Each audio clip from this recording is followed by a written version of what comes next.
Imagine standing before a wall that has weathered half a millennium of storms, freezing winters and relentless winds, yet it stands unbroken, untouched by time. Now look at your modern home, barely a few decades old, and notice the cracks creeping along the corners, the plaster peeling, the mortar failing.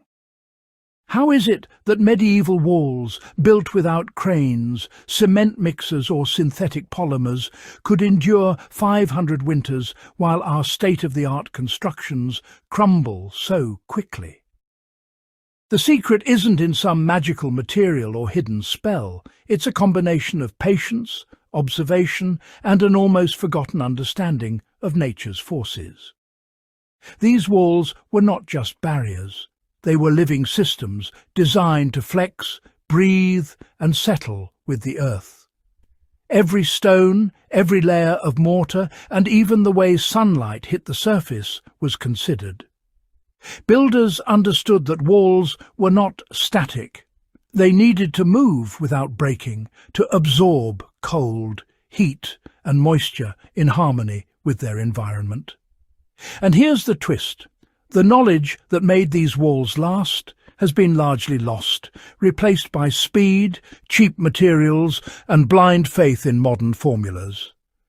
To uncover the secret of their endurance, we have to travel back to a time when construction was survival, and every wall told a story of ingenuity forged by necessity.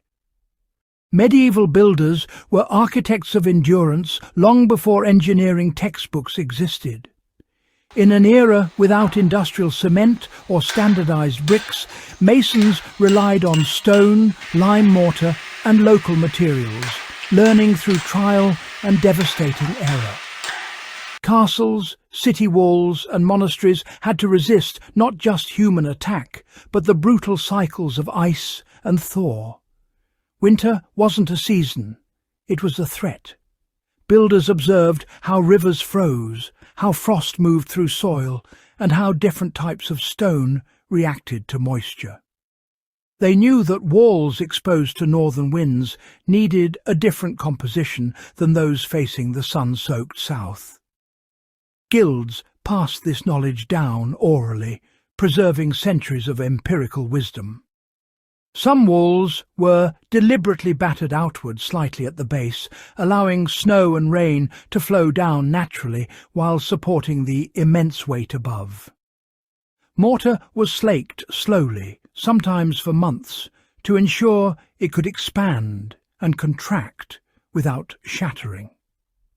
Foundations weren't dug to a simple depth. They were layered with drainage, sand and rubble to prevent frost heave. These weren't haphazard designs.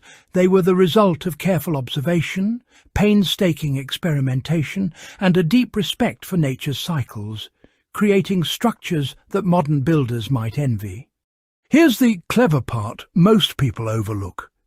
Medieval walls were designed to breathe. Stones weren't glued immovably. They were fitted with precision, often tapered to interlock, while mortar filled gaps in a flexible way. Imagine this. Each layer of lime-based mortar absorbs moisture, slowly releasing it as temperatures rise, preventing pressure build-up that would otherwise crack the wall. Builders staggered stone sizes, creating interwoven patterns that distributed weight evenly, preventing stress points. The wall's thickness wasn't uniform. It was thicker at the base and tapered toward the top, allowing snow, ice and wind to push against it without causing collapse. Windows were small, high and often recessed, reducing heat loss and shielding vulnerable points from frost penetration. Even the choice of stone mattered.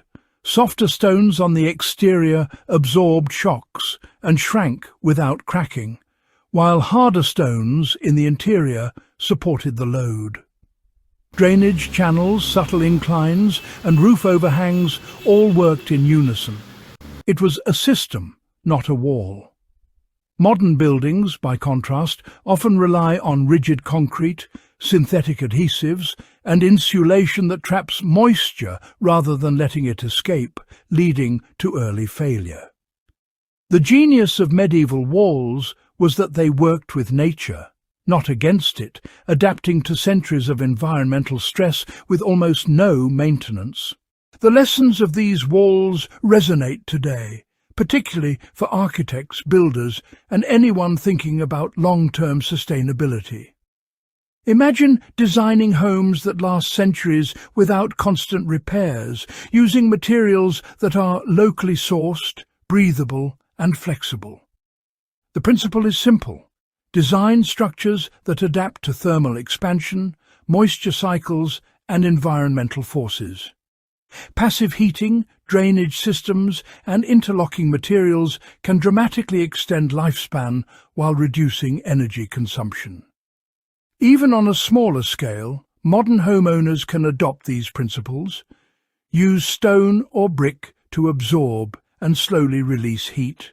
Apply lime-based plasters instead of cement to prevent trapped moisture, or incorporate thicker tapered walls in critical areas.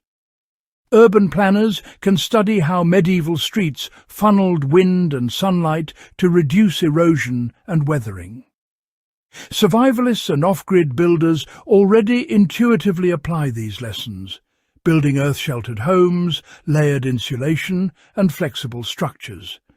But the medieval approach shows that with observation, patience, and respect for natural cycles, durability isn't just about technology. It's about harmony with the environment. These walls teach a timeless principle.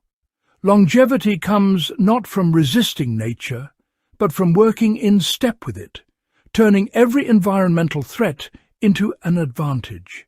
Looking back at these medieval walls, it becomes clear that modern construction often prioritizes speed and aesthetics over resilience. We marvel at these ancient fortresses, not just for their beauty, but for the centuries of survival encoded in every stone. What strikes you is how necessity forced creativity. Walls weren't built for decoration. They were built to endure ice, wind, rain, and time itself. Today, with climate change, energy crises, and urban decay, there's an urgent lesson to learn. We can either continue building disposable structures or revisit the forgotten wisdom of builders who understood materials, movement, and moisture at a level that modern science often overlooks. By combining old-world knowledge with contemporary techniques, we can create homes that last, conserve energy naturally, and adapt gracefully to environmental stress. These walls are more than monuments, they are teachers. And as we walk among the ruins, we see the truth. Survival, patience, and observation outlast technology, trends, and even generations. Take a moment to reflect on how modern architecture could borrow from these ancient strategies. Share this knowledge, explore these lessons, and maybe, just maybe, build something that will last 500 winters.